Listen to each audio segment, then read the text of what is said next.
Novamente, bom dia a todos. Antes de começarmos para valer o nosso conteúdo, a nossa aula, gostaria de orar com vocês, colocar diante do Senhor o tempo que nós teremos aqui. Guardar o pessoal sentar, em seguida vamos orar.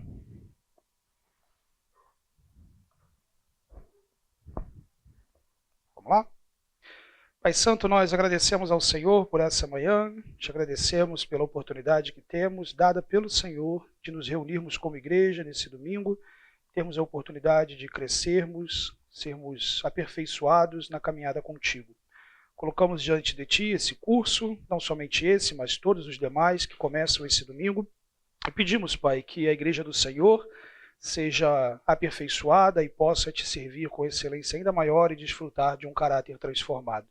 No que diz respeito ao nosso tempo aqui, que sejam casados, noivos, que cada um de nós possa, da parte do Senhor, receber instrução, transformação, para que o casamento de cada um aqui seja caracterizado pelas intenções que o Senhor tem em sua palavra. Nós te louvamos, ó Deus, em nome do Senhor Jesus. Amém. Muito bem, fiquem à vontade, pessoal, podem se assentar.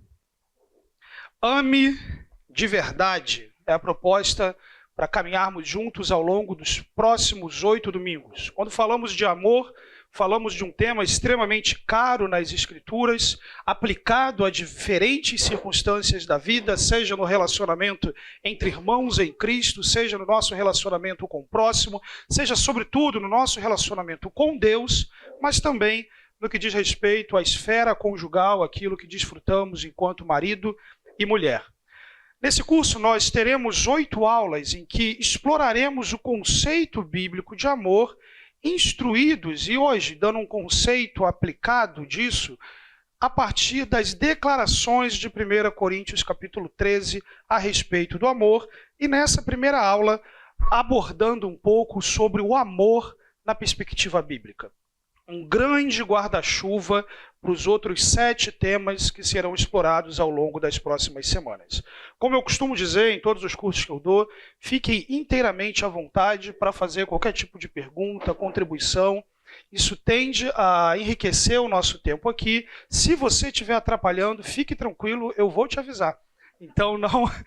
brincadeira, sutilmente. Então fique à vontade para participar, isso tende a ser muito bom para a nossa aula. Nosso curso tem sido bastante influenciado pelo livro do Bob Lepine, Love Like You Mean It, Coração de um Casamento que Honra a Deus. Então, diferentes professores vão ministrar esse curso aqui e o nosso cronograma basicamente é o seguinte. Na primeira aula, nós veremos o amor na perspectiva bíblica, a aula que temos agora. A segunda aula, e veja, nós não necessariamente estamos seguindo a mesma ordem de 1 Coríntios 13, em função de uma aula que a gente precisou fazer ajustes de cronograma. O amor é bondoso com Elias Velho, o amor é humilde com André Macedo, o amor é generoso com Fábio Ferreira, o amor é imperturbável com Paulo Beltrão, o amor é paciente com Wesley Aquino, o amor é verdadeiro com Oswaldo Carreiro e o amor nunca falha com Alexandre Oliveira.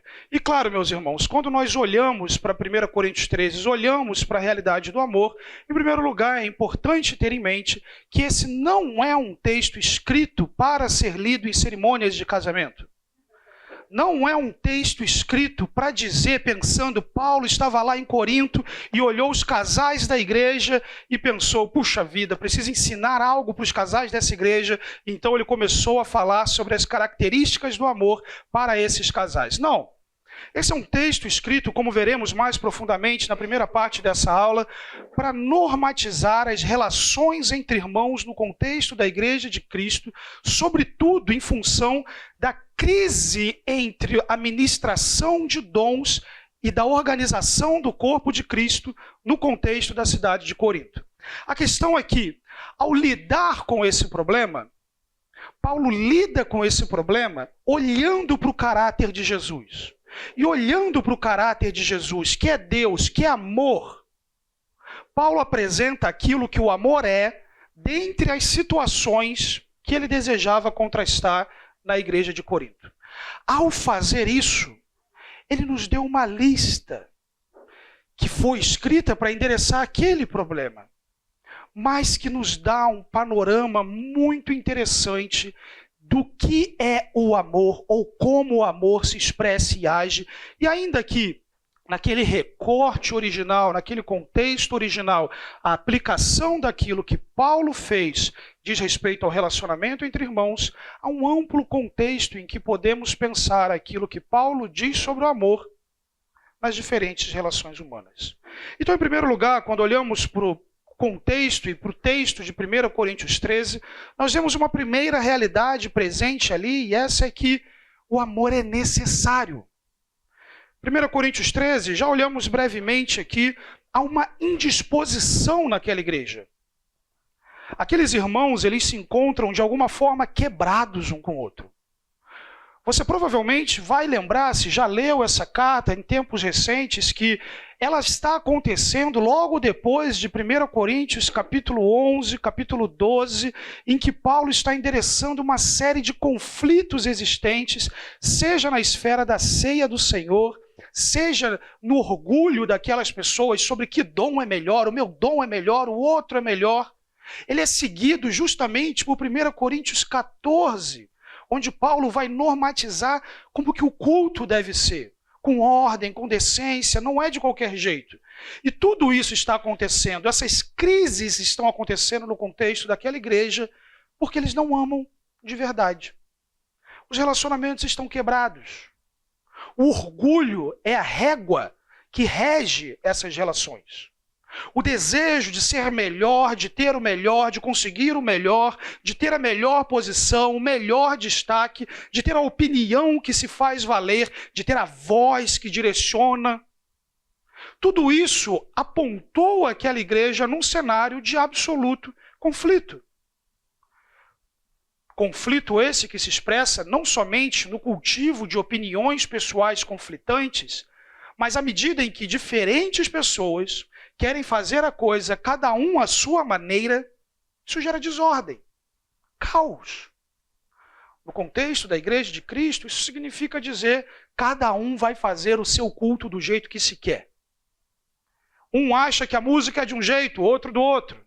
Um acha que é por ali que tem que ir, o outro por lá. Um entende que quem tem que falar é ciclano, o outro beltrano.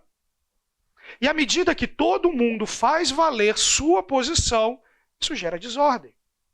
Então perceba, meus irmãos, que já no contexto daquela igreja, a falta de amor, ou o amor não verdadeiro, o amor não vivido, implica em indisposição, relacionamentos quebrados, orgulho, caos, desordem, opiniões conflitantes. E para isso Paulo elenca uma lista sobre o que é o amor. Só que essa lista não é por acaso. A bem da verdade, não é o nosso tema aqui hoje, mas já fique com esse pressuposto, nenhuma lista no Novo Testamento ela é por acaso ou ela é exaustiva. O amor é muito mais do que aquilo que 1 Coríntios 13 diz. Mas ela responde a uma situação. Então tudo aquilo que Paulo em 1 Coríntios diz, o amor é, de forma subentendida ele está dizendo, vocês não são. O amor é bondoso, vocês não são bondosos. E assim por diante, como mais para frente teremos a oportunidade de comparar um com o outro. A rigor, o que falta nesses irmãos é falta de amor. E a falta de amor, ou o amor vivido de uma prerrogativa completamente diferente daquela que a palavra de Deus prescreve, produz conflitos substanciais que não são resolvidos de maneira fácil. Então pensamos e voltamos à conversa anterior. Isso pode, de alguma forma, falar para casais? Então, em primeiro lugar, é bom saber, o texto foi escrito para tratar questões da vida da igreja. Então não vá com uma lente direta nesse texto, procurando, de alguma forma, um sentido de amor romântico, de amor emocional, de amor meramente da esfera dos relacionamentos matrimoniais. Não, isso seria, de alguma forma, destruir o propósito do texto, que é esse que eu passei para vocês. Mas o texto apresenta que os relacionamentos entre irmãos devem ser regidos pelo amor. E ele faz isso a partir de uma visão bíblica em torno do que é o amor. Quando olhamos para o casamento ideal na Escritura é entre dois irmãos em Cristo. Eu costumo dizer, se a gente simplesmente não tivesse acesso ao que a Bíblia já nos diz diretamente para casais, para homens, para mulheres, se nós simplesmente nos lembrássemos que nosso cônjuge é um irmão em Cristo e que tudo aquilo que a Bíblia me diz que eu devo fazer para um irmão em Cristo, eu devo fazer para o meu cônjuge, eu tenho certeza que os nossos casamentos já seriam radicalmente diferentes daquilo que é a experiência comum na sociedade como um todo. Quando a Bíblia fala que você precisa suportar seus irmãos, que você precisa servir seus irmãos, que você precisa amar seus irmãos, que você precisa se envolver na vida dos seus irmãos, orar uns pelos outros.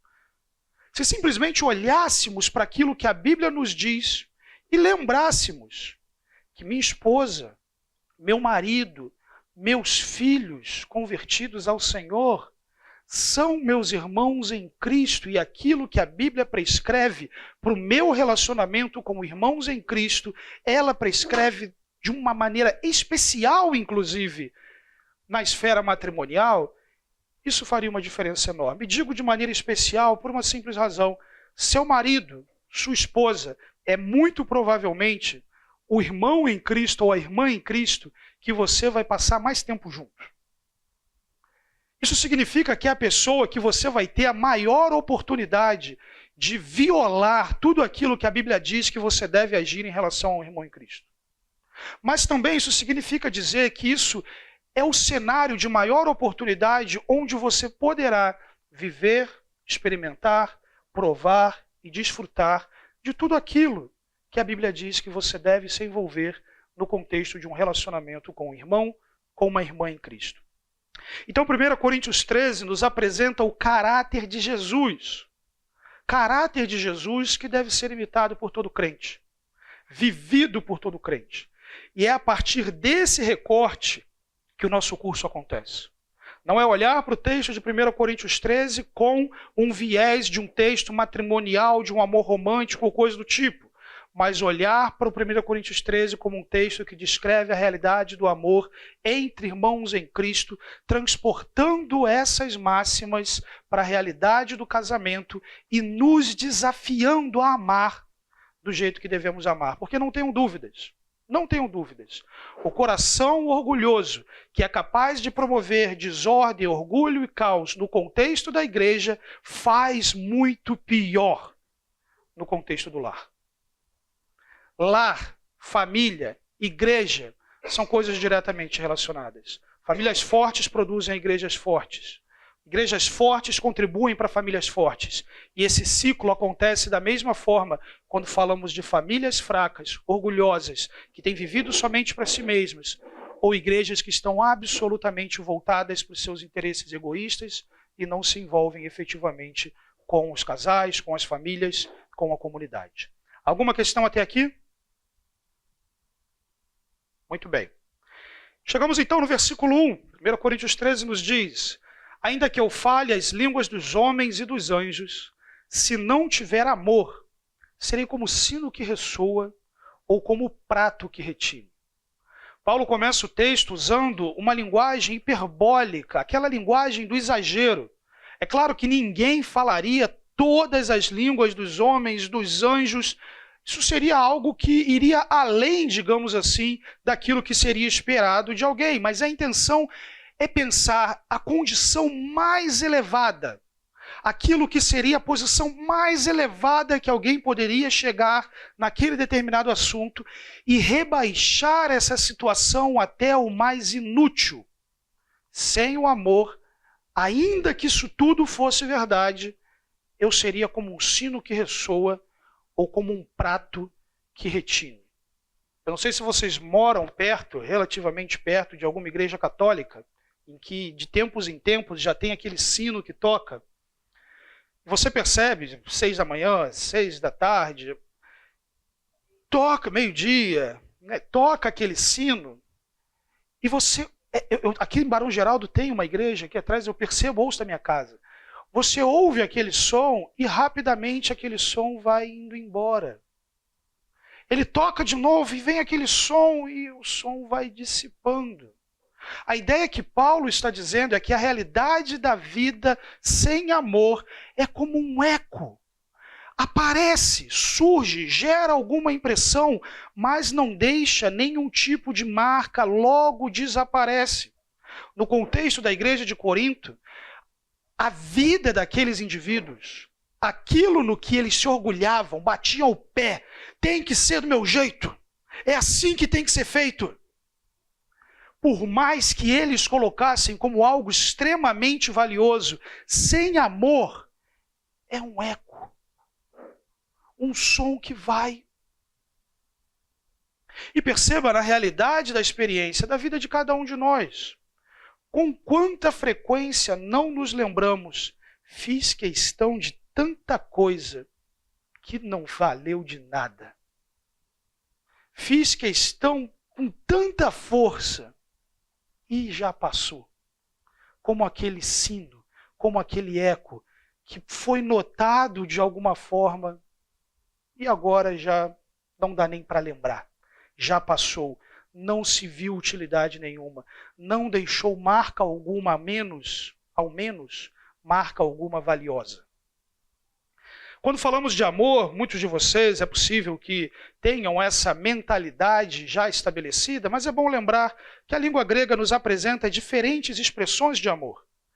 Primeiro deles, bastante comum no mundo grego, era storgé, amor fraternal, que caracterizava o afeto na família, o amor que era característico de pais para os seus filhos, ou seja, um amor que efetivamente era vinculado pelos laços sanguíneos, sobretudo. Por incrível que pareça, justamente por isso, não era um amor que tinha grandes méritos. Não era visto como uma grande coisa ser capaz de amar assim. O Senhor Jesus mesmo diz que mesmo os maus sabem dar coisas boas para os seus filhos. É esperado que uma pessoa ame os seus filhos. É quase natural, ainda que existam suas exceções, que o amor familiar seja uma realidade. A segunda expressão de amor, filia, diz respeito ao companheirismo íntimo, amizade, desfrute intencional de um relacionamento com alguém sem conotações eróticas, sexuais ou o que for. Essa era a expressão mais nobre de amor no mundo grego, justamente porque era um amor que partia de nenhuma motivação senão o desejo de estar junto. Não tinha laços sanguíneos, não tinha pacto matrimonial, não tinha nada que justificasse aquela relação e aquele afeto existente, senão o fato de que aquelas duas pessoas gostavam de estar juntas, apreciavam a companhia uma das outras. A terceira expressão de amor, eros, que traz o nosso conceito de erótico, é o amor na esfera da sexualidade, palavra que não acontece na Escritura, mas que descreve toda a dinâmica do amor romântico, da aproximação entre um homem e uma mulher, enfim, a dinâmica de amor limitada a essa esfera. E a quarta expressão de amor é aquela que Paulo emprega em 1 Coríntios 13, que os apóstolos amplamente utilizam, que é a linguagem que a Bíblia emprega, que é agape, uma expressão de amor sacrificial. Quando a igreja de Cristo surge, essa não é uma linguagem comum no mundo grego. Não é uma expressão de amor que é tão corrente assim. É como se os nossos primeiros irmãos tivessem pego do mundo grego uma palavra, ressignificado ela no entorno da aplicação à vida e obra de Jesus e a transformado naquilo que a rigor se torna uma virtude cristã. E ao longo da história é praticamente indissociável o sentido de ágape da perspectiva bíblica em torno de amor. Então, quando olhamos para isso e vemos as aplicações que são feitas disso, e Paulo falando em 1 Coríntios 13, a partir de agape, vemos, por exemplo, ele falando em Efésios 5, 25 a 27, empregando não eros, não filia, não storgé, mas agape no relacionamento entre maridos e esposas. Maridos, amem. E aqui utilizando a forma verbal ao invés do substantivo, e como um imperativo. Agapam, ame cada um a sua mulher, assim como Cristo amou a igreja e entregou-se por ela para santificá-la, tendo-a purificado pelo lavar da água mediante a palavra, e para apresentá-la a si mesmo como igreja gloriosa, sem mancha nem ruga, ou coisa semelhante, mas santa e inculpável. Então, mais uma vez, perceba que o que a Bíblia está fazendo é trazendo para a esfera matrimonial uma compreensão de amor superior àquela que existia no mundo grego. Se no mundo grego a relação seria ditada por outros termos, Paulo emprega para a realidade matrimonial e para a realidade do relacionamento entre irmãos em Cristo, a qual filia caberia muito bem, storgé caberia muito bem. Ele emprega aquilo que seria uma expressão mais profunda, mais intensa, mais sacrificial e melhor relacionada àquilo que os apóstolos, o Senhor Jesus, desejaram empregar sobre o sentido do amor de Deus e as expectativas que o Senhor tem a respeito da maneira com a qual devemos amar.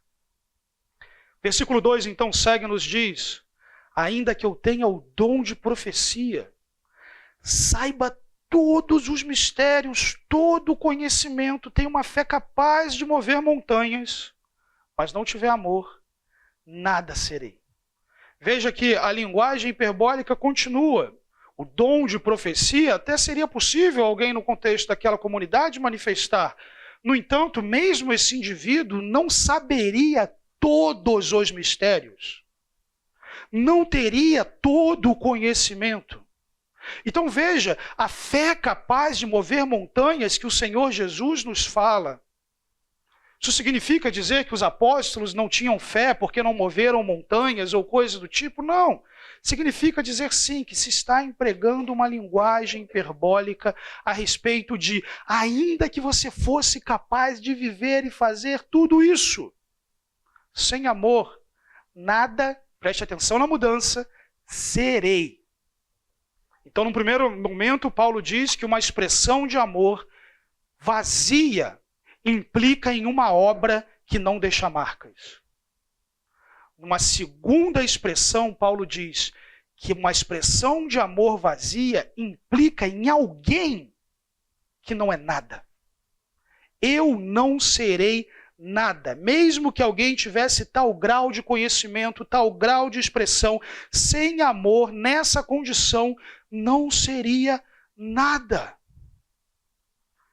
O texto segue, verso 3. Ainda que eu dê aos pobres tudo o que possuo, entregue o meu corpo para ser queimado, mas não tiver amor, nada disso me valerá. Então, novamente, mais uma linguagem extrema. Pego tudo que eu tenho. Vendo tudo que eu tenho. Essa segunda parte aqui, dá para discutir, entregar o corpo para ser queimado. Traduções mais recentes têm colocado como, ainda que eu me glorie.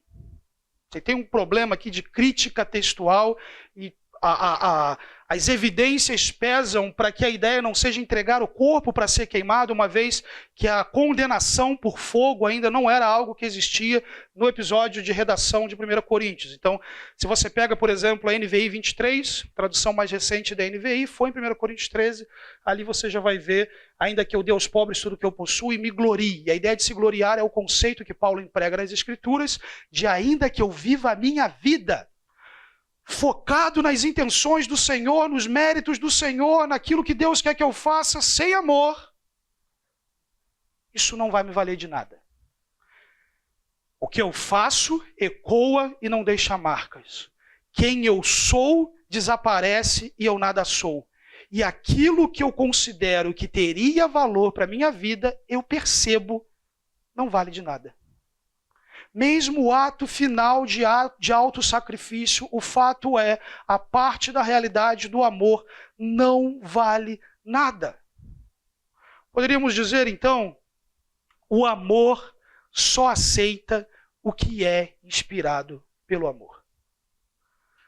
É como um eco que não vale de nada. É como alguém que não vale de nada. É como uma obra, uma expressão que não tem valor nenhum. Agora, ele está empregando isso no que diz respeito à esfera da igreja, como colocamos aqui. Mas essas mesmas interlocuções a respeito do amor vão desafiar o seu casamento. o seu relacionamento com outros irmãos, o seu relacionamento nos contextos familiares. O fato é que, apegado àquilo que não é inspirado e caracterizado pelo amor, aquilo que talvez seja mais valioso para você, que a coisa seja do seu jeito, que a opinião seja da forma como você quer, que aquelas características próprias que são suas e não aquilo que o Evangelho requer e que você exige algum tipo de submissão ou aceitação àquilo, ao seu tempo, dissociado do amor, não tenha dúvidas, você vai perceber o tempo que você perdeu e a ausência de uma marca profunda que você deixou de marcar na sua própria vida, na vida da sua própria família, ao se dedicar com aquilo que não é o que o Senhor deseja que você se dedique. De uma forma a pensar o seguinte cenário aqui, não sei se tem alguém próximo de fazer aniversário de casamento, tem alguém aqui perto? Oi? Maio? Então, está chegando maio, então já ouça nessa história o que não fazer. Tá? Como vocês se chamam? Giovanni e Marcele. Chegou maio então aqui, o Giovanni e o Marcele. Chegou o aniversário de casamento deles, e o Giovanni, obviamente, um cara dedicado à família dele, acorda cedo, prepara um café da manhã bonito, enquanto a esposa está lá. Tô arrumando um problema para a vida dele também, né, aqui, né? O Giovanni, no dia anterior, ele comprou um presente, um buquê de flores, bombons, uma roupa nova, um carro novo, brincadeira. E o Giovanni fez tudo aquilo, ele chegou na esposa dele lá, falou, amor, levanta, vamos tomar café. Aí a Marcele levanta, chega na mesa do café da manhã, vê aquilo tudo. O olho começa a lacrimejar. Feliz 18 anos. Meu amor, você lembrou, você preparou isso. Você fez isso com tanta dedicação. Por que você fez isso? Aí o Giovanni olha e fala, porque não é mais que minha obrigação. É o que é esperado de mim como marido. Meu dever fazer isso. Aquele bombom começa a derreter, aquela flor começa a ficar murcha, o balãozinho dos 18 anos estragou amanhã. Aquela ação motivada, simplesmente, inspirada, simplesmente por uma compreensão vazia daquele relacionamento, com fazer por fazer, com uma mera expressão de um dever, esvaziou toda a profundidade daquele ato. Agora imagina que o Giovanni fez tudo isso, pega a dica. E a Marcele chega lá e fala, por que você fez tudo isso? E a resposta dele é, porque eu te amo. Porque eu não queria estar em outro lugar que não fosse aqui, com você. Porque eu quero que essa manhã seja a nossa manhã. Que a gente lembre de toda a bondade de Deus, de tudo que a gente pôde viver ao longo desses 18 anos. Aí o Giovanni ganhou o dia. É diferente. E se na mera esfera de pequenos atos, nós somos capazes de perceber que é diferente uma ação desassociada de um caráter movido pelo amor e uma ação que absolutamente é insuflada, influenciada e movida por uma perspectiva de amor, que nesse cenário envolveu sacrifício, envolveu tempo, envolveu recursos, envolveu ações muito práticas, talvez tenha envolvido combinar de alguma forma, chegar um pouco mais tarde no trabalho. Mas o ponto é, essa ação envolveu uma expressão que não é vazia. Ela foi insuflada, foi movida. Na esfera conjugal, quando olhamos para essa dimensão do amor, em primeiro lugar, lembre, com Deus, não é a grandeza do ato que honra, mas a condição do coração desse indivíduo e, sobretudo, a condição do coração desse indivíduo em relação à morte e ressurreição de Jesus. O indivíduo, a parte do Evangelho, a parte da morte e ressurreição de Jesus, ele pode praticar aquilo que mundanamente seria visto como extremamente piedoso. Subiu a escadaria de não sei aonde, 20 mil degraus. A parte da condição de um coração restaurado por Deus vale nada. mortificou a carne, cortou membros do corpo, não vale nada. Entrou em dinâmicas de meses de jejum, a parte de um coração transformado por Deus, a parte do Evangelho, não vale nada. A grandeza do ato em relação a Deus, a parte do Evangelho, não vale nada. A condição desse coração transformado, motivando, movendo, insuflando aquelas ações, isso é uma expressão de alguém que tem desfrutado de um relacionamento genuíno com o Senhor. Em relação ao próximo, e veja, é intencional colocar próximo, porque isso vai além da esfera matrimonial, e o seu cônjuge, como já falamos, é o seu próximo mais próximo. Nossa associação com o amor de Deus deve expressar uma atitude exterior condizente com como Deus ama. O fato de eu ter sido amado por Deus numa dinâmica intensa, sacrificial, o fato de eu ter sido amado por Deus em uma dimensão que envolveu a encarnação de Jesus, rasgando a história, invadindo a minha história e me envolvendo nas intenções de Deus, o fato de eu ser amado por Deus dessa forma e comissionado por Deus a amar dessa forma, isso precisa, em primeiro lugar, transformar o meu e o seu coração e nos dar a perspectiva bíblica sobre como nos movemos em direção ao outro. A transformação do amor no casamento passa, em primeiro lugar, por um reposicionamento em relação à morte e ressurreição de Jesus Cristo. Casamento, meus irmãos, foi dado a dois seres humanos que estavam em perfeita paz com Deus, perfeitamente habilitados para viver aquilo que a Bíblia nos diz em Gênesis 2:24, que deve ser a esfera de um casamento. Deixar pai e mãe, unir-se à sua esposa, ser uma só carne. A partir da queda, casamento, com frequência, é violação das expressões que Deus colocou em Gênesis 2:24. A ordem está lá, é assim que casamento tem que ser, mas não deixa pai e mãe, não se une à sua esposa, não há lealdade, há traição, há imoralidade. A experiência comum da sociedade é de uma vida matrimonial que destoa absolutamente das expectativas que Deus tem. Isso significa que toda pessoa desassociada de Deus vai ter um casamento quebrado? Claro que não. Claro que não. Vocês conhecem pessoas que alguns vão dizer, puxa, só falta ser crente. Isso é porque somos imagem e semelhança de Deus. Há uma expressão da moral de Deus presente em nós. Há uma consciência que Deus nos concedeu. E a experiência com o pecado, ainda que nos atinja a todos, vai ser diferente. Algumas pessoas serão absolutamente cruéis e horrendas. E vão deixar uma marca terrível de pecado no mundo, inclusive no seu próprio casamento.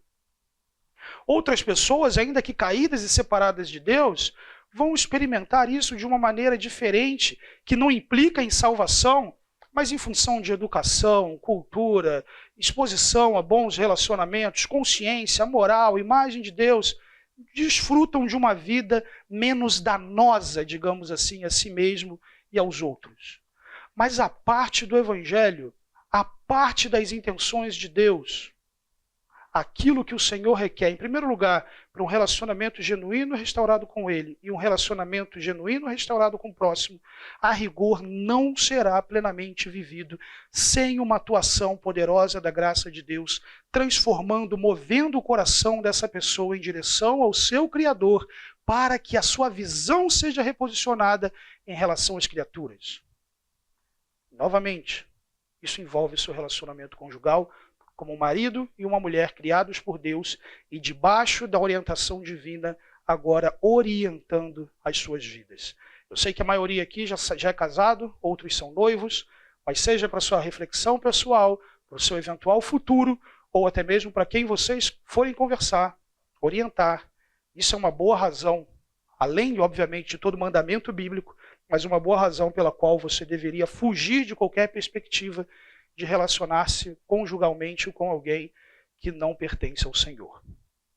Alguma colocação sobre esse primeiro ponto? Muito bem. Então, se em primeiro lugar o amor na perspectiva bíblica, ele é necessário para uma expressão de vida que continua, que não é nada, que não desaparece, que não é como eco, o amor é necessário. O segundo elemento e a segunda prerrogativa do amor bíblico, a segunda realidade, é que o amor reage. Ele não fica parado esperando as coisas acontecerem, ele não é aquela coisa romântica de alguém que fica guardando no coração, querido diário. Hoje meu coração bateu mais forte. E isso nunca se expressa de alguma forma.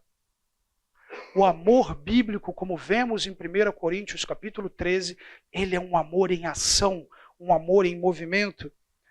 1 Coríntios 13, não é versículo 1, tá? Versículo 1 já foi, acho que aqui nós estamos a partir do verso 4, se eu não me engano.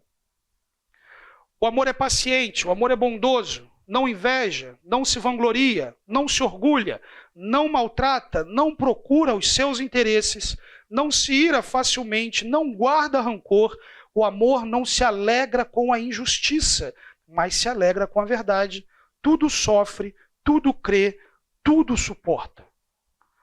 Basicamente, nosso cronograma de aulas é explorar mais profundamente cada um desses termos. Mas hoje, fazendo aqui um en passant sobre cada um deles, em primeiro lugar, é importante entender: amor não fica parado. Quando nós olhamos para essa lista aqui, nas nossas traduções, vemos, sobretudo, adjetivos, em alguns casos, substantivos. E essa foi a forma como os nossos tradutores da Escritura encontraram de deixar esse texto com uma linguagem mais fluida e ainda preservando, de alguma forma, o seu sentido. Mas no texto original, tudo aquilo que é dito a respeito do amor não são adjetivos, não são substantivos, são verbos. Eu não sei se você lembra lá da aula de português da tia Fátima. Não sei, toda escola tem uma tia Fátima. Verbo implica em ação. Verbo implica em movimento. Tem um sujeito praticando a ação do verbo.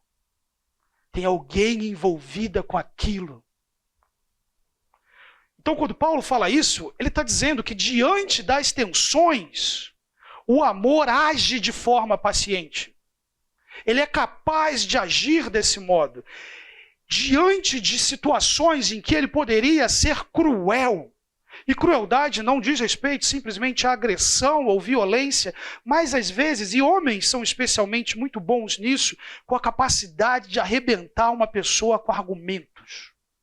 De procurar de alguma forma ser o mais convincente possível, fazer sentido e com frequência com uma linguagem inapropriada. Estou falando de palavrão. Estou falando de sarcasmo, ironia, descaso, atropelamento de palavras, de não ouvir. Isso não é bondade. O amor age de forma bondosa. O amor, ao invés de ficar pleiteando e desejando aquilo que o outro tem, ele não inveja, ele não age de forma invejosa. Então perceba, é difícil transformar isso em verbo. Mas no grego é verbo. Colocam como adjetivo porque é mais fácil ler. Mas é importante você ter em mente que ele não está falando de uma lista aleatória sobre o amor que é caracterizado por algumas coisas. Não, ele está olhando para esses indivíduos e falando: vocês estão agindo assim, o amor age assim. Ele não se vangloria, ele não se orgulha, ele não maltrata. A sua ação, a sua relação, a sua reação frente às situações da vida não visa procurar o tempo inteiro os seus direitos. O tempo inteiro é o que é melhor para mim. E na esfera conjugal isso vai desde eu quero o melhor lado da cama porque é o que bate menos ou mais ar, até mesmo eu quero gastar de tal forma e não de tal forma. Eu quero esconder aqui o caixa 2 para fazer a minha reservinha que o marido, a esposa nunca vai saber. Só quando chega aquela situação que fala, não tem dinheiro, a pessoa, não, eu tenho, pode ficar tranquilo. O amor não se move somente para si mesmo. Ele se move em direção ao outro. Não maltrata, diretamente relacionado à esfera da bondade. Vamos para o intervalo? O amor não se ira facilmente. Então, novamente, irar-se por si só é uma reação. Nós nos iramos porque tivemos uma percepção de que uma injustiça foi praticada, normalmente uma injustiça cometida contra mim. ou contra alguém que de alguma forma eu me vi envolvido por aquilo. O amor não se ira, sobretudo, em percepções de justiça falha. O problema da ira não é a ira em si, Deus se ira. O problema da ira é um senso de justiça deturpado que quer requerer uma justiça indevida. Nos iramos porque nos movemos por uma sensibilidade e uma percepção de que um direito foi violado, algo nessa natureza aconteceu, e emocionalmente e em formas práticas eu me movo para de alguma forma reparar aquilo.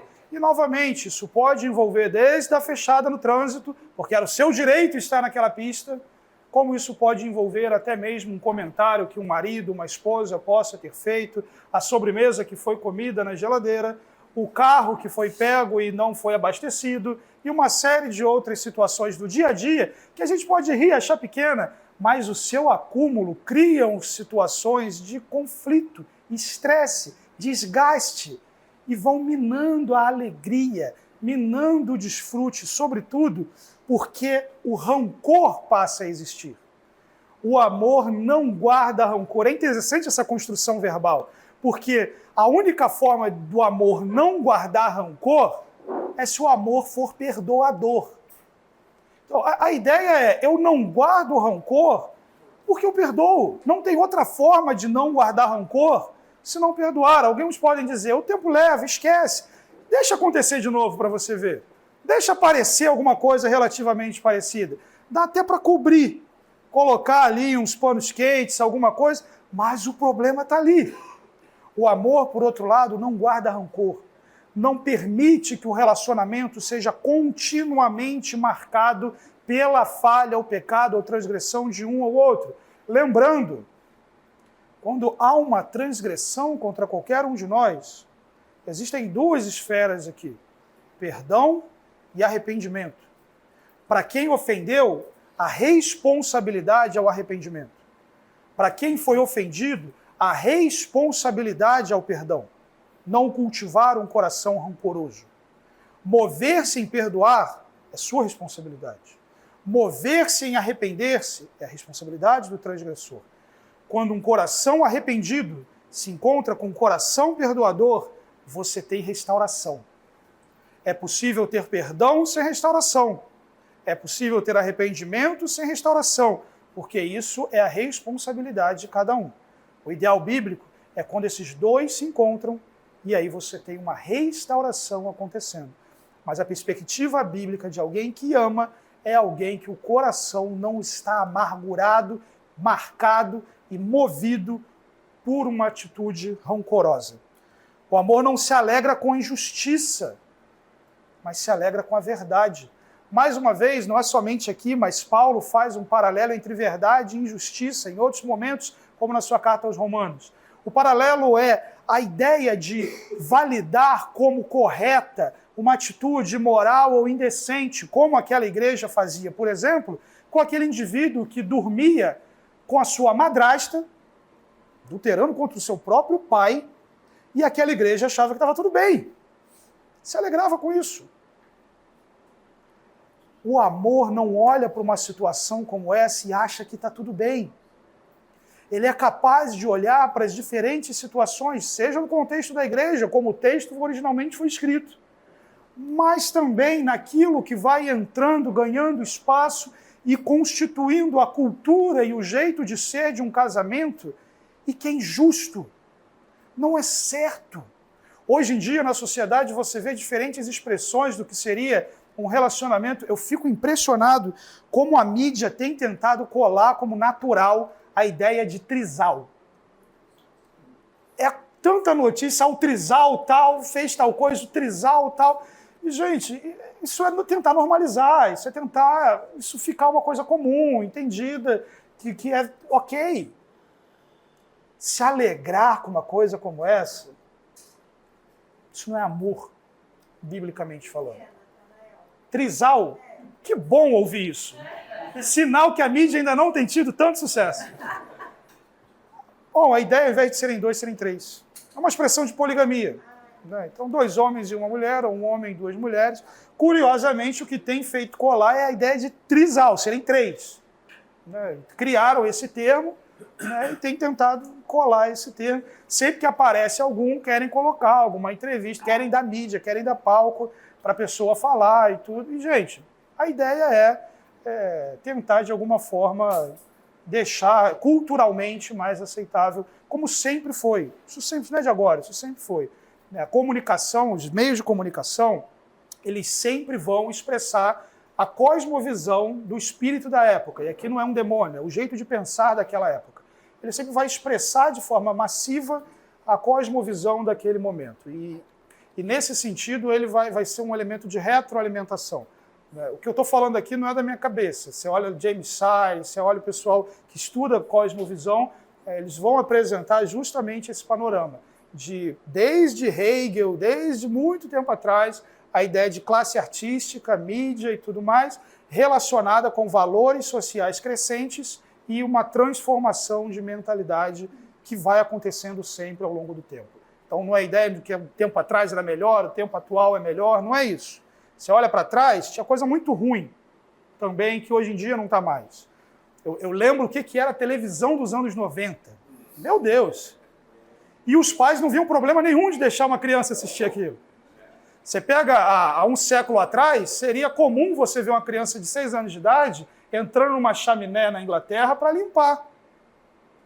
Molequinho, limpador de chaminé. Então, hoje em dia, você tem uma ideia de que a infância tem que ser protegida de alguma forma, de que o trabalho infantil é inapropriado. Então, tem coisa que era ruim e que está melhor. E tem uma série de coisas que era boa e que já não nos acompanha. Pense questões de gênero, questões de família, questões até de pátria, enfim, que passaram. Okay? Então, não é que, que saudade daquele tempo. Tinha muita coisa ruim também. Você quer sentir saudade de um tempo? Sente saudade daquela época que a gente estava lá no Éden e não tinha comida, aquele fruto, que não dá nem para ter essa saudade, porque isso nós só estávamos federalmente envolvidos ali com Adão. Mas, ao invés de ter saudade, vamos ter esperança daquilo que está por vir e não daquilo que passou. Okay? Fechado parênteses aqui. O amor tudo sofre, tudo crê, tudo espera e tudo suporta. Amor é sofredor. Lembra, é verbo. O amor é sofredor. É interessante como isso aqui poderia ser o título de um sertanejo, né? Mas o ponto é, amar envolve sofrer, porque envolve tudo isso que está antes. E não vai ser fácil, com frequência, ser paciente, bondoso, não invejar, não agir dessa forma. Você vai pagar um preço de dor. Você vai pagar um preço de aguentar e atravessar, e lidar de frente, encarar situações. Porque se não é rancoroso, isso significa que falou, vamos conversar. E seria muito mais fácil deixar para lá. E quando você fala, vamos conversar, talvez você ouça, não quero. O amor é sofredor. O amor é capaz de atravessar um processo que o amor requer para que isso aqui seja desfrutado. O amor acredita.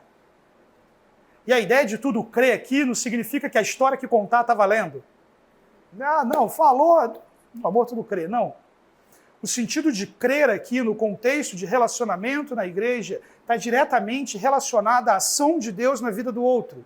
O amor é capaz de confiar que há uma ação de Deus restauradora e transformadora na vida do outro indivíduo, e eu não vou cultivar a atitude de que só eu estou certo, só eu estou de alguma forma vivendo alguma coisa com Deus, mas não, eu acredito que aquela pessoa pode ser transformada.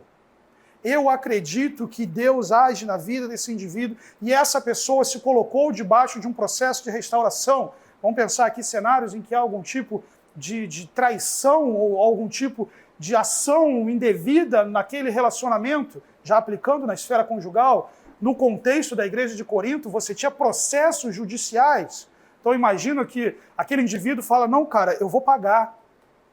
Eu estou comprometido, eu sei que eu pequei contra você.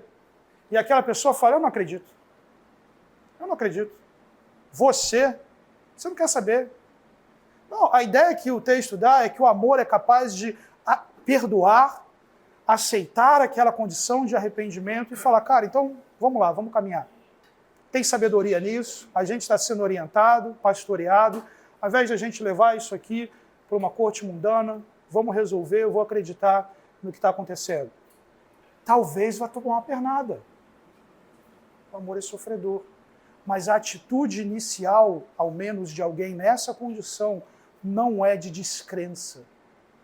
Na esfera conjugal, é preciso confiar, é preciso acreditar, é preciso se dedicar, é preciso agir de modo a crer, obviamente, dentro daquilo que Deus está fazendo.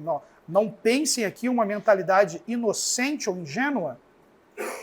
Crer naquilo que Deus está fazendo e na interação que aquela pessoa tem tido com o Senhor. O amor tudo espera.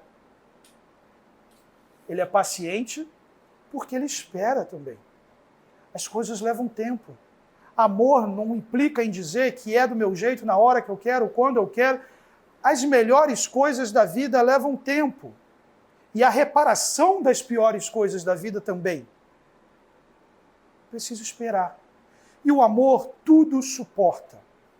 Eventualmente, pessoal, alguns textos da Escritura até podem ter essa noção que eu vou falar agora, mas, no geral, a ideia do verbo suportar aqui é exatamente a ideia de aguentar aquela situação, aguentar aquela pessoa, e não a ideia de pegar e ajudar a pessoa. Porque teve um entendimento popular de que toda vez que a Bíblia fala de suportar, não é aguentar o irmãozinho, é ajudar o irmãozinho. Tem textos que trazem essa ideia assim. Mas, chego a dizer, a maior parte dos textos, a ideia é realmente aguentar. Aguentar a tensão. A ação de alguém envolvido pelo amor envolve, nesse contexto de conflito, tal como era na igreja de Corinto, e com frequência pode vir a caracterizar relacionamentos das mais diferentes esferas, inclusive o conjugal, o amor continua. Ele não rói a corda com facilidade. Ele não vai embora. Ele não abandona. Ele continua. Então veja, amor é verbo e é traduzido como adjetivo, porque amor, sobretudo, diz respeito a Deus. Quando falamos assim, a ideia não é simplesmente agir de uma forma amorosa, mas sim que o amor é, a rigor, um caráter que se traduz em ação. Marcas de caráter que se expressam, são traduzidas na forma de ação. Então, como você vai agir de forma bondosa à medida que o Senhor te transforma em alguém bondoso? Como que você vai não guardar rancor à medida que o Senhor te transforma em uma pessoa perdoadora? Como que você não vai procurar os seus interesses à medida que você se associa com Cristo, seu caráter é transformado e a vanglória deixa de ser um objetivo para a sua vida? Então, quando olhamos para isso, distancie a sua mente do conceito de amor como sentimento, emoção, e traga o conceito de um amor marcado por caráter, no que diz respeito ao interior, e ação em direção ao outro, no que diz respeito ao exterior. Porque o padrão de Paulo é Cristo. Seria muito fácil, meus irmãos, ao invés de amor, nós substituirmos por Jesus. Jesus é paciente, Jesus é bondoso, não inveja, não se vangloria, não se orgulha, não maltrata, não procura os seus interesses. Jesus não se ira facilmente, não guarda rancor. Jesus não se alegra com a injustiça, mas se alegra com a verdade. Tudo sofre, tudo crê, tudo espera, tudo suporta. Deus é amor, o Senhor Jesus é Deus. Ele veio a esse mundo como uma expressão do amor de Deus por nós, que nos perdíamos. E para a glória do Senhor, Ele nos amou, se entregou, nos envolveu no seu amor. Ele disse, não há amor maior do que esse, dar a sua vida pelos seus amigos. Por nos amar, Ele nos envolve na esfera do seu amor e nos transforma cada vez mais à medida do seu próprio caráter. E quando vamos tendo o caráter de Jesus, passamos a agir semelhante a Ele.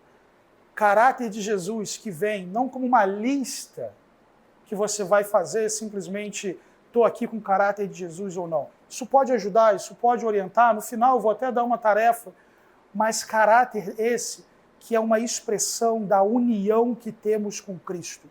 com o fato de que Cristo vive em nós, de que a vida que agora tenho na carne, vivo-a pela fé no Filho de Deus, que se amou e se entregou por mim. A ideia de que Cristo vive em você, que você está unido a Cristo, que Ele é a videira e você os ramos. Isso implica em dizer, meus irmãos, que o nosso processo de santificação, muito mais do que nos conformar a uma lista externa, é expressar aquilo que Cristo é em mim. Uma expressão genuína da união que temos com o Senhor Jesus. Nesse texto que citei, de Gálatas 2, quando Paulo fala sobre já estou crucificado com Cristo, e vivo não mais eu, mas Cristo vive em mim, a vida que vivo na carne, vivo pela fé no Filho de Deus que me amou e morreu por mim. O John Piper, uma vez pregando, ensinando, na verdade, para pregadores, fez uma aplicação muito interessante. Ele disse, corretamente, a ideia de viver aqui não é simplesmente que Cristo montou uma casa e está morando nela, mas sim que, efetivamente, a vida de Cristo tem sido expressa através daquele indivíduo. Cristo tem vivido naquele indivíduo.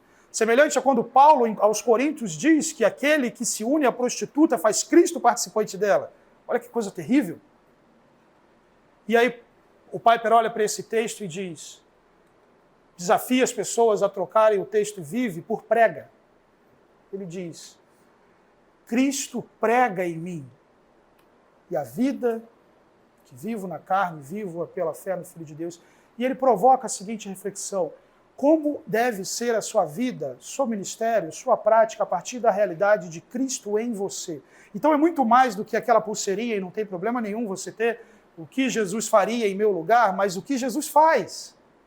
Porque Ele está vivo, Ele vive em nós, Ele toca, Ele ama, Ele cuida, Ele prega, Ele ensina, Ele educa, Ele expressa o seu amor, Ele zela pela igreja, Ele trabalha em cada um de nós. Então, pense a esfera de responsabilidade quando meu relacionamento com meus filhos, Cristo educa em mim. Meu relacionamento com a minha esposa, Cristo ama em mim. Cristo ensina em mim. Cristo trata em mim. Então, essa é a dimensão de amor que a Escritura quer dar.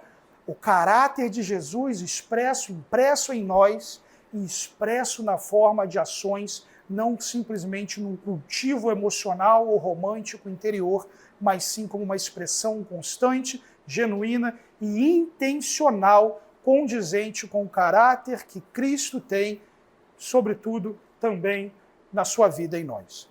Então, aquilo que eu havia mencionado anteriormente, é possível olhar aqui e ver o que o amor é, o que os coríntios são, porque não é por acaso. Então, o amor é paciente.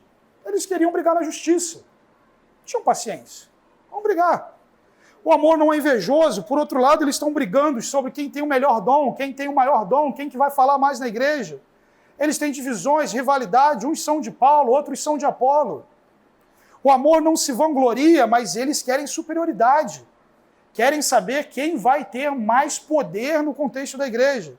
O amor não se orgulha, mas há o cenário do uso do véu, que para a gente pode significar pouca coisa, mas que naquela sociedade é muito provável que as mulheres no contexto da igreja que apresentavam essa posição estivessem associadas a uma classe especial de prostitutas que discutiam com filósofos de elite.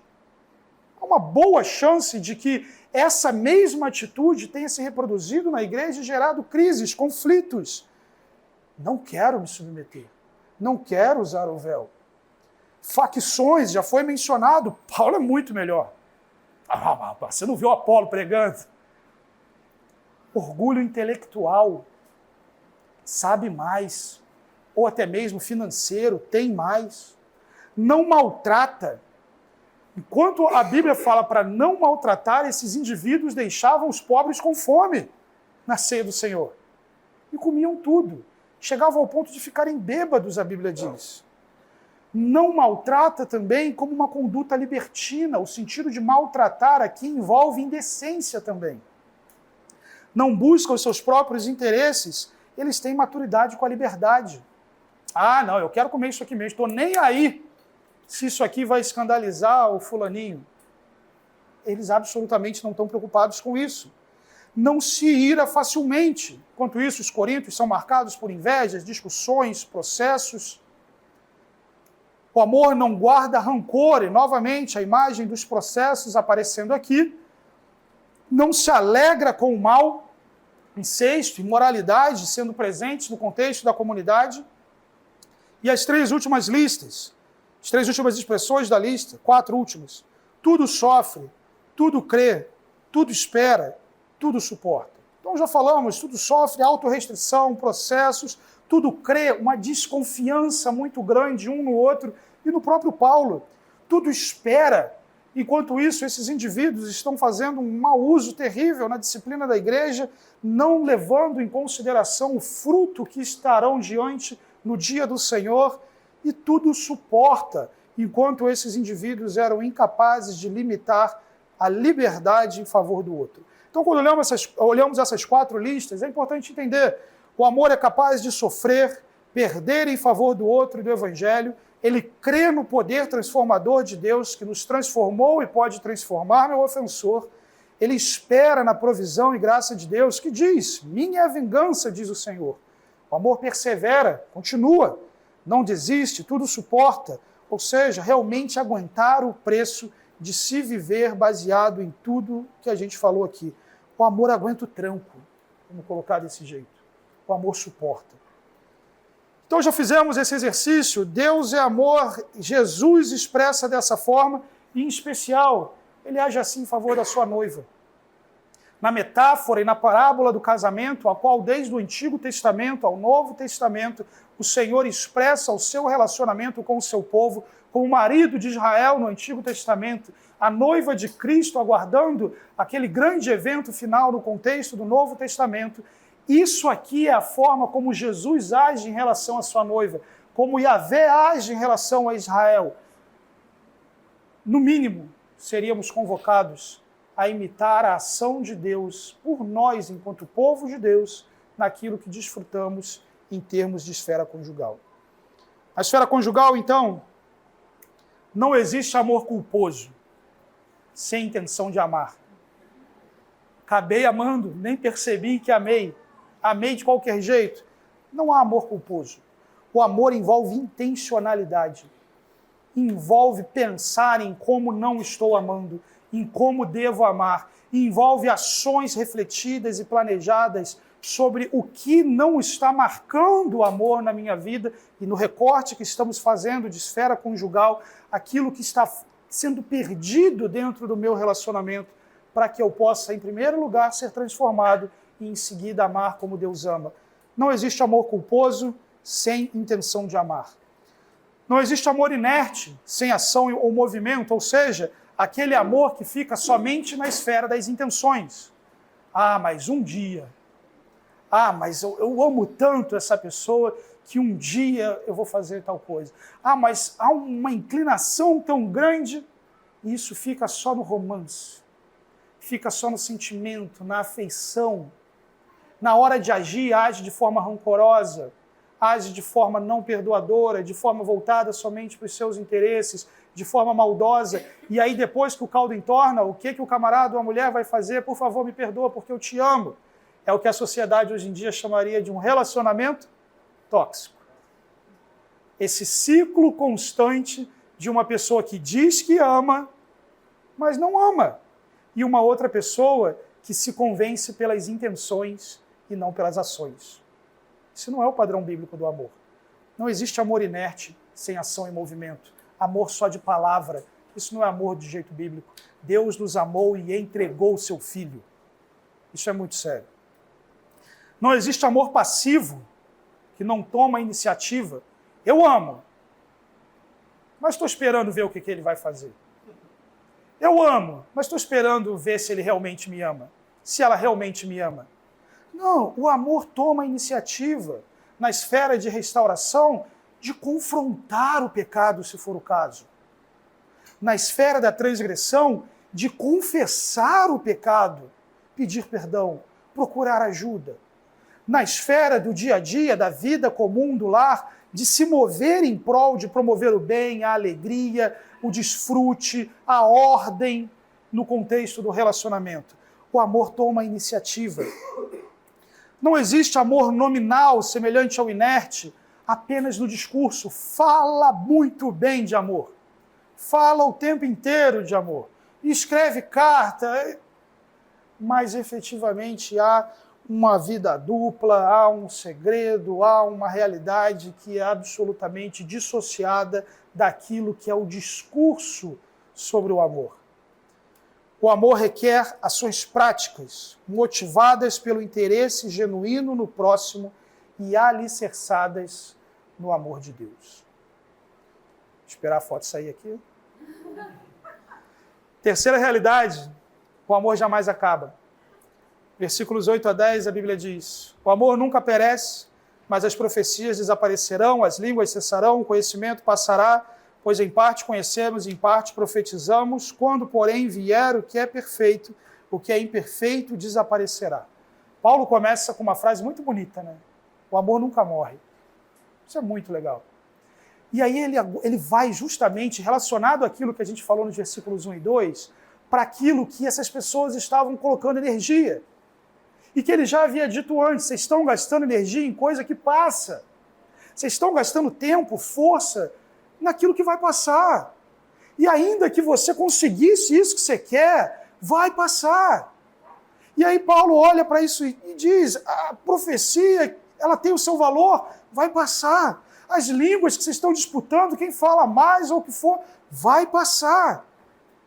Porque o que a gente experimenta hoje é uma realidade parcial que será plenamente discernida somente na ocasião da volta do Senhor Jesus. Tem diferentes interpretações sobre o que significa o perfeito aqui. Entendo que o perfeito é a volta gloriosa do Senhor, que é efetivamente quando aquilo que era em parte vai deixar de existir.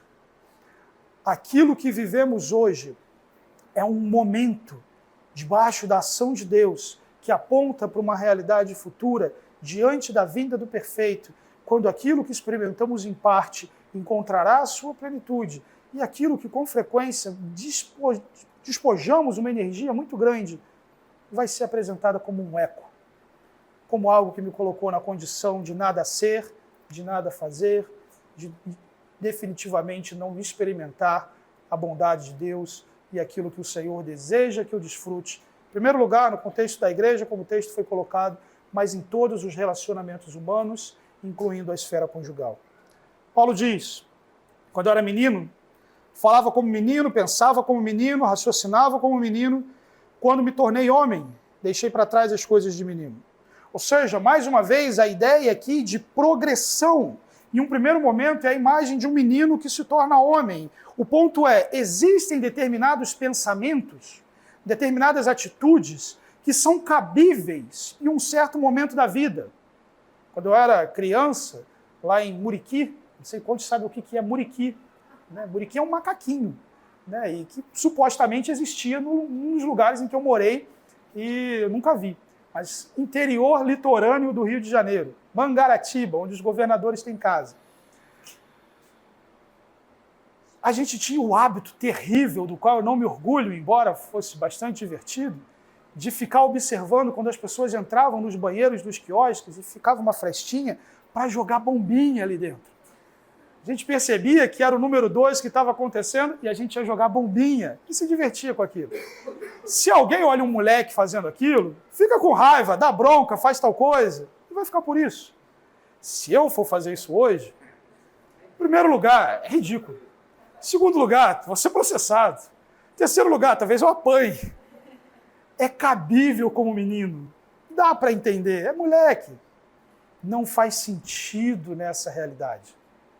O ponto que Paulo está dizendo é que Deus nos envolveu numa esfera, numa dimensão, que nós estamos caminhando para uma fase adulta e precisamos deixar de lado essas bombinhas, deixar de lado essas picuinhas, deixar de lado esse eco, deixar de lado isso que não te torna nada, que não te faz nada, que te desassocia da intenção do amor de Deus. Então, quando você olha para a esfera conjugal, é deixar de lado essas coisas que não caminham para um casamento que glorifica a Deus, que não caminham para a expressão do amor efetivamente de Deus no contexto do lar. Essas coisas que gastam energia, desgastam o casal, trazem tristeza e podem acabar consumindo essa aliança, levando a um divórcio. E entender que Deus está nos conduzindo para um amadurecimento, formando em nós o caráter de Jesus até o nosso encontro glorioso com Ele. E nessa caminhada eu não tenho que ficar preso nisso aqui que vai passar. Preciso entender, cresci. Isso aqui é coisa de moleque. Isso aqui é cabeça de descrente. Preciso pensar que nem homem de Deus, que nem mulher de Deus, e viver o que Deus quer para o lar, viver o que Deus quer para a igreja, viver o que Deus quer no trabalho, entendendo que há uma nova dimensão, uma nova era, uma nova realidade que em Cristo Deus nos envolveu.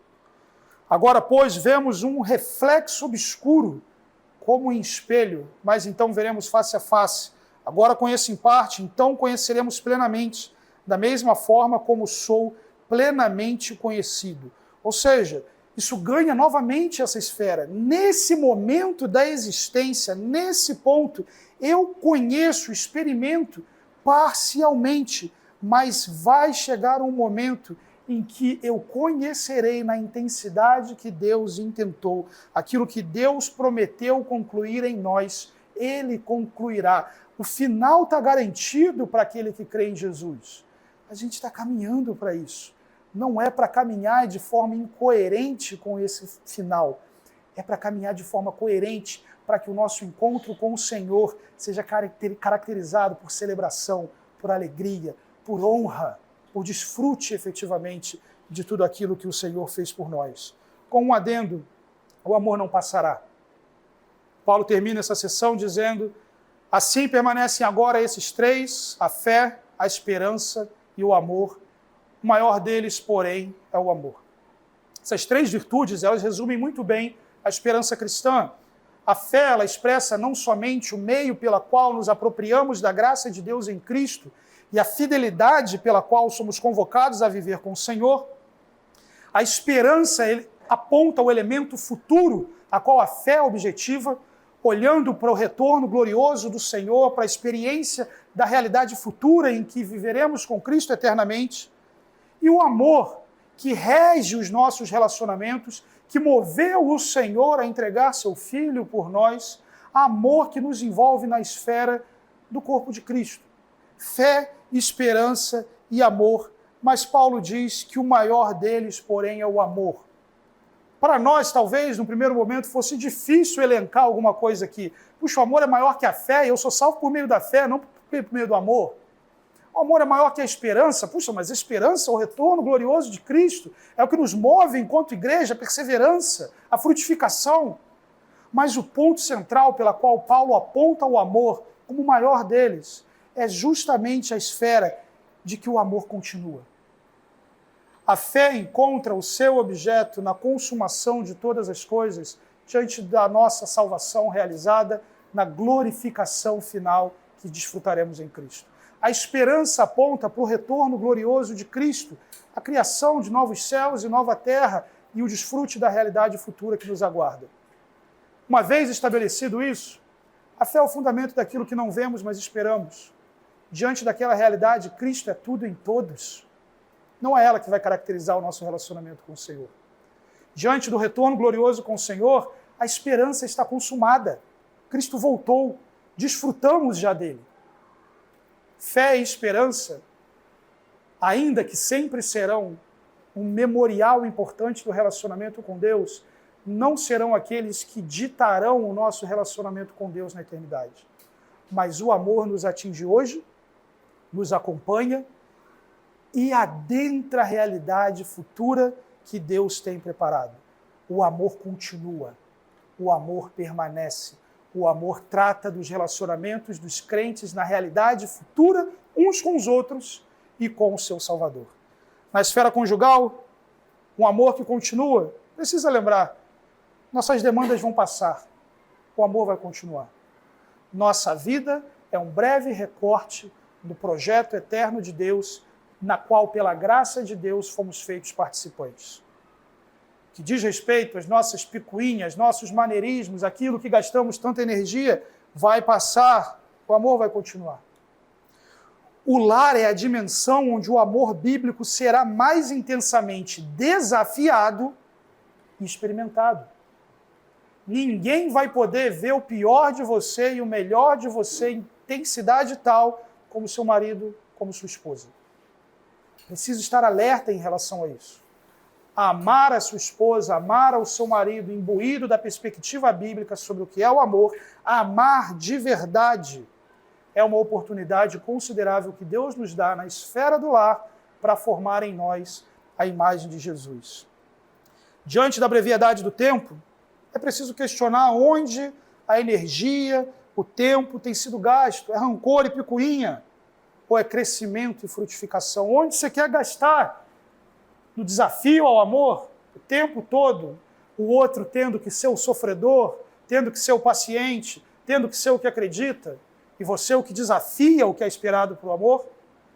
Ou vai ser aquilo que é experimentado mutuamente, os dois atentos, procurando viver e desfrutar do que Deus nos tem apresentado para o amor bíblico.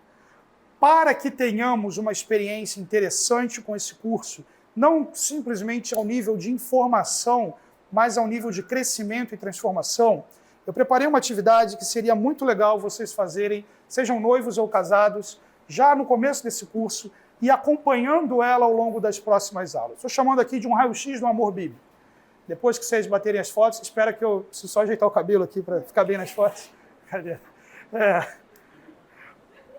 Vou mostrar brevemente para vocês o que é, mas são uma série de perguntas, reflexões, baseado em cada um desses pontos do amor bíblico, que permitam a vocês desenvolverem uma compreensão mais aprofundada de como se encontra o relacionamento de vocês e para onde o relacionamento de vocês deve ir. Pode ser que nesse processo de reflexão vocês pensem que a gente precisa de ajuda em relação a algumas coisas aqui. Se isso acontecer, você pode me procurar, você pode procurar a nossa igreja, não faltarão pessoas que amam e desejam se envolver com o aconselhamento e ajudá-los nesse particular. Acabaram as fotos aqui, posso mostrar a atividade? Ok? Toda aula, algumas aulas, esse slide vai voltar para cá, tá? É basicamente isso aqui, tá, gente? Examinando o amor bíblico no casamento. Então, aqui tem algumas instruções, são 3 partes. A primeira parte, a ideia é você fazer uma reflexão individual, olhando cada um dos pontos sobre o amor e como você tem reagido a isso. A segunda parte é em casal, vocês dois pegarem aquilo que vocês fizeram individualmente e juntos refletirem, inclusive se concorda, se discorda. Às vezes o outro fala, eu sou paciente à beça. Aí o outro fala que não, aí o outro já perde a paciência. Né? Então, vocês terem a oportunidade de conversarem sobre isso. A primeira parte é individual, a segunda e a terceira é junto. Então, talvez com polícia também, né? Policial. Brincadeira, gente. Terceira parte, plano de ação, como amar biblicamente. Então, o que vai fazer? Atitudes positivas, que tem que fazer, que tem que abandonar, enfim. Tá joia? Tenho certeza que isso aqui vai ser valioso aí para o relacionamento de vocês.